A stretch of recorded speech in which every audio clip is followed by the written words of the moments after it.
মামা ভাগনা গল্প ইউটিউব চ্যানেলটি সাবস্ক্রাইব করুন এবং বেল আইকনটি প্রেস করে সর্বদাই আমাদের সাথে থাকুন। আজকের গল্প পোড়ো বাড়ি। মা ভাগনা মিলে এবং কিছু বন্ধুবান্ধব নিয়ে আমরা সেই ঘরের উদ্দেশ্যে রওনা দিলাম। ঘরে গিয়ে দেখি যে অনেকগুলো ভিতরে ছাদের ওপরে অনেকগুলো বাঁদর ঝুলে আছে। তলায় দেখি অনেকগুলো সাপ রয়ে গেছে এবং সিঁড়িটা অনেকটাই বাড়ির গভীরের মধ্যে, কিন্তু অনেকটি ভয়ঙ্করের মতোই বাড়ির ভিতরটি।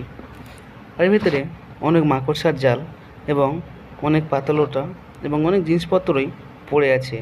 যেহেতু এটা একটা পুরনো বাড়ি এবং লোকে বলে ভূতের বাড়ি, তাই তো সেখানে মানুষজন কেউ যায় না। আমরা সাহস করে বাড়িটির মধ্যে এসেছি এবং মামা ভাগনা আর কিছু বন্ধুবান্ধব নিয়ে আমরা লাইট টর্চ জ্বালিয়ে ভিতরে প্রবেশ করছি।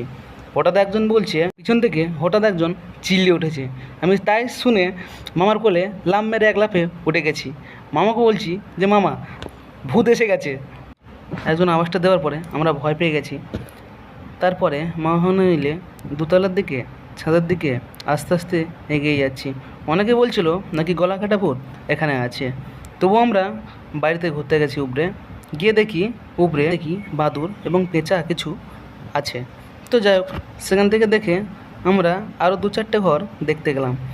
গিয়ে দেখি যেহেতু আগেকার অনেক পুরনো বাড়ি, অনেক জিনিসপত্রও বাড়িতে রয়েছে, ভাঙাচুরো বাক্স এবং অনেক কিছু কিছু জিনিস। তো যাই হোক, সেগুলোকে না দেখে আমরা সোজা বাইরের দিকে আসার জন্য আমরা ভিতর থেকে ঘুরে বাইরের পথে যখন আসার জন্য আসছিলাম, তখন দেখি ভিতরে একটা কালো ছায়া দেখা যাচ্ছে। কিছু দূর এগিয়ে যেতে দেখি একটি কালো বিড়াল বাড়ির এক কর্নারে বসে আছে। তো সবাই টর্চ মেরে দেখে যে হ্যাঁ, বিড়ালটা সেখানেই ছিল, কিন্তু কিছুক্ষণ পরে দেখি সে বিড়ালটা নেই। তো যাই হোক, সেখান থেকে দেখার পরে সাইড মেরে যখন এসেছি, একটি বড় কালো ছায়া পরস্পর আমাদের দিকে এগিয়ে এসছে। তো সেই দেখে আমরা বাড়ির ভিতর থেকে দৌড়াতে শুরু করলাম। বাইরে এসে দেখি, বাড়ি থেকে বেরিয়ে দেখি মা বাইরে দাঁড়িয়ে আছে লাঠি নিয়ে। মামাকে বলছি, মামা, মা তো লাঠি দাঁড়িয়ে আছে, এই বাড়িতে যেহেতু কেউ আসে না সেই জন্য হয়তো মারার জন্য দাঁড়িয়ে আছে। তো মামাকে বললাম, মামা এইবার মতো অন্তত তুমি একটু হেল্প করো, নাহলে আমি তো ফেল।